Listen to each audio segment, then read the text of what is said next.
Montana's Brier Championship Final. Matt Dunstone back in the final for the second time in 3 years, looking for his first tankard, taking on Brad Jacobs, who's back in the final for the first time since 2015 and looking for his first title in 12 years. First end, third stones. Manitoba's Colton Lott with his first and makes all three Alberta stones go away. Nice triple from Lott on his first throw of the game. Skip stones now. Jacobs with his last. Facing two, trying to make the double and avoid falling behind early, and he's got it. Big shot from Jacobs. They blank the first end. Ensuing end, Jacobs looks like he's in trouble again, facing two with his last, gets one, then slides across to wipe out the other. Two clutch doubles from Jacobs to start the game. That led to another blank. Then in the third, Dunstone still with hammer, Manitoba with two stones in the rings, and you guessed it, Jacobs makes another double to get out of trouble, and a third straight blank to start the game. After yet another blank in the fourth, Jacobs trying to make another end-saving double in the fifth.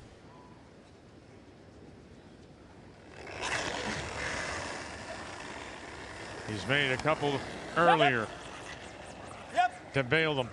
Has he got one more here? Heber, have you? Have you? Have you? No, you don't. He touched it on the way by. After a couple clutch shots to start the game, Jacobs can't come up with another double, and that finally gives Dunstone a chance to pounce.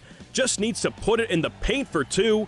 Looks like it might be heavy, but gets it to sit down in time. Dunstone strikes first and leads 2-0 at the break. Sixth end, skip stones. Dunstone with his last, sitting 2 and 4. Dunstone navigates past the guards, gets to the face of that red stone, and pushes it away to lie two. Another clinical shot from Dunstone, and that forces Jacobs to draw for his single.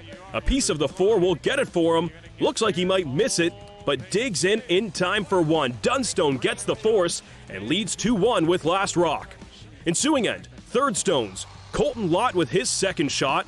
Wipes out one red and able to push the second one away. Another beauty double from Lott. Skip stones, Jacobs with his last, in some trouble possibly, facing three, taps that one Alberta stone onto the button. He's got shot stone and in a pretty good spot, and that takes us to the TSN turning point. What a moment in a 2-1 game. Dunstone. Combination, score two. Maybe score three. Here we go. EJ Harden now. Ryan Harden. Oh, he lost his footing. Here we go. Oh, and he's going to give up the steal.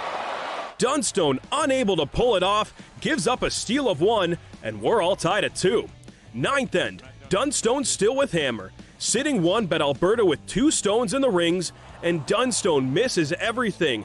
Costly flash and a huge time in the game.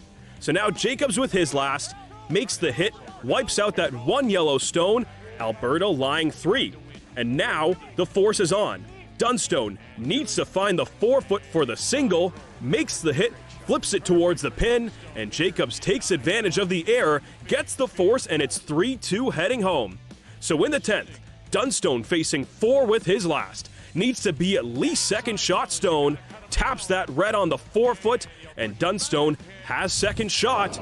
Now all he can do is watch as Jacobs lines up his chance for the win. With a sold-out crowd here in Kelowna. Clean! Clean! Brad Jacobs. Clean, yes! Yep. Yes! Yes! Brad Jacobs, Yes! here we go. Yes! Got it, and he does. From the brink of elimination to Brier champion, Brad Jacobs. What a Sunday for Jacobs. Knocks off the 6-time champion Brad Gushue in the semifinal and then takes down the #1 ranked team in the country in the final, capturing his first Brier tankard since 2013. Brad, congratulations. It's been 10 years since your last final, and you won this thing back in Edmonton in 2013. I'm hearing the Alberta chants in here, that jersey on your back. What does it mean to be back on top? Yeah, it's a dream come true all over again. Really is. This meant everything to us trying to win this Brier. We formed the team to do exactly what we did here today. And I just can't be more proud of Ben, Brett, Mark, Brett, and our Cairo guy on the bench, Mike. Yeah, we're thrilled. Unbelievable. You talked about your passion with me before the championship for the game. You spent some time with family, stepped away. You said this team and coming back to lead these guys really kind of raised your level again. What does it mean to come back all these years later and do it with those guys you just talked about? Yeah, I mean, words, I can't put it into words, this feeling. They've definitely rejuvenated me. This was a huge challenge for me to skip this team and lead these guys. I'm all about personal growth and always trying to get better and improve. And without them, that would never happen. I'd say that all the credit goes to my team for doing what they did, bringing me on board and challenging me to grow and become better. So it's been great. And one more for you. We are such a proud country here in Canada, and you represented us in winning that gold medal back in Sochi at the Olympics. What will it mean to represent Canada one more time right here in our country? Yeah, it's going to be awesome. Can't wait. Been a long time since I threw the maple leaf on my back. Way too long, I think. So we're going to wear it with pride. We're going to go to Moose Jaw. We're going to have a lot of fun. We're going to play extremely hard for our country and see if we can't win a world championship for everyone. How does that sound? Elbows up, man. Congratulations. Okay, thanks, buddy. Thank you.